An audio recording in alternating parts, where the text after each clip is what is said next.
Bom, vamos falar sobre qualidade de vida? Vamos falar agora com Tayane Mello. Tayane, bom dia. Bom dia, prazer estar novamente com vocês. Bom, nós vamos falar hoje sobre alguns hábitos que fazem mal à saúde. Claro que alguns desses hábitos nós já conhecemos bem, como por exemplo, alguns alimentares. Mas nessa lista que você preparou para a gente, tem outras coisas aqui que eu fiquei, inclusive, um tanto surpreso, Tayane. Na realidade, quando a gente pensa em qualidade de vida, a primeira coisa que vem à mente é preciso cuidar da minha alimentação e preciso praticar atividade física. Né? Mas com o mundo moderno, né, nos últimos anos, a tecnologia vem avançando cada vez mais e isso está sendo inserido na vida das pessoas com maior frequência. Né? Então, antigamente, quem não tinha um computador, quem não tinha um celular, hoje é difícil quem não tem um aparelho celular em mãos, né?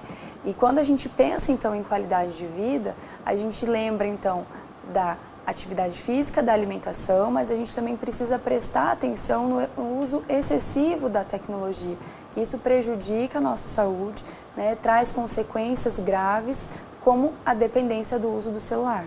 Então vamos lá. Celular pode ser um hábito, ou pode se tornar um hábito, até mesmo um vício que prejudica a saúde? Sim, nos últimos anos, a Organização Mundial da Saúde inseriu, né, a dependência do celular. Existe até um nome técnico para isso, que é a nomofobia, né, que é o uso excessivo do celular, e a fobia, o medo de ficar sem o aparelho. Né? Então, existem pessoas que têm uma dependência tão grande do uso da tecnologia, do uso do celular, que quando vai para algum restaurante ou sai numa viagem onde não tem acesso à internet, não tem acesso ao uso do celular, pode sofrer consequências como ansiedade, ataque de pânico, né, que é uma ansiedade generalizada por conta da falta do aparelho. A pessoa sofre de uma angústia porque o aparelho não está em mãos, ou porque o aparelho não funciona. Exatamente. Da mesma maneira do que aquelas pessoas que têm medo de aranha, ou medo, né, que é a aracnofobia, existe a nomofobia, que é o medo de ficar sem o aparelho celular.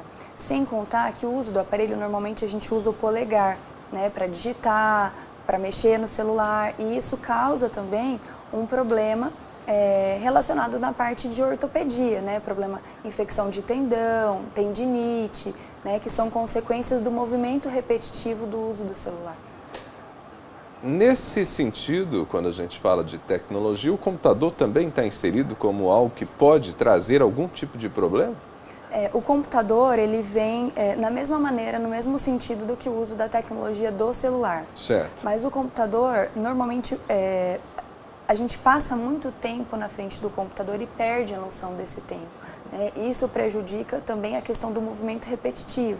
Né? Ficar muito tempo fazendo as mesmas ações, ficar muito tempo na frente da tela do computador, isso traz uma consequência também para a visão. Né? Mas o fato de você fazer esse movimento repetitivo sem um descanso, sem um intervalo por um longo período, traz consequências para a parte de movimentação, ortopedia, infecção de tendão, enfim. Sem contar que tem muitas pessoas que a postura que adotam diante do computador traz dor nas costas, dor nos ombros, né? Às vezes tem problema de circulação, né? Sim, porque justamente pelo tempo em que se passa em frente ao computador, sem esse intervalo mínimo, né, sem sair, dar uma caminhada. As grandes empresas hoje têm programas onde fazem com que o funcionário que necessita do computador como uma ferramenta de trabalho tenha um intervalo mínimo para que ele possa realmente andar, ativar a circulação, fazer um alongamento, né, uma ginástica laboral, para ter uma redução do impacto desse uso do computador excessivo. Isso realmente é importante, né? Quem trabalha com computador, a cada hora tem que dar um tempinho, dar uma caminhadinha, né? Dar uma esticadinha. Exatamente. A necessidade é de pelo menos uns 10 minutos de intervalo a cada hora. Né? É claro que não é possível, mas pelo menos o fato de você levantar e tomar uma água, ir até o banheiro, já faz com que você corrija um pouco a sua postura e tenha uma redução dessa jornada longa na frente do computador. Na lista que você mandou para mim, nós temos aqui o ar-condicionado como um dos hábitos que fazem mal para a saúde. A gente hoje não vive sem ar-condicionado, Tayane, até porque nós estamos numa cidade que é muito quente. Esse estúdio, por exemplo, fica impossível sem ar-condicionado.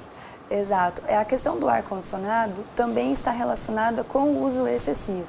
As pessoas que têm problemas respiratórios normalmente são as que sofrem mais, as rinite, sinusite, porque o ar-condicionado ele retira a umidade do ar do ambiente. Então é sempre importante abrir um pouco o ambiente, pelo menos uma vez ao dia, para que haja uma troca do ar, para que o ar não fique tão seco.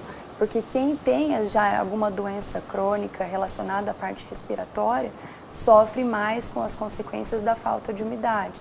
E daí prejudica a parte respiratória, os cílios que nós temos na narina, Então tudo isso ajuda a agravar uma doença respiratória, não que seja necessariamente um problema grave o uso do ar-condicionado. Pois é, e essa questão da ausência de umidade, principalmente nos espaços que nós temos ar-condicionado, o ar é muito seco, isso tudo realmente é prejudicial. Sim, com certeza.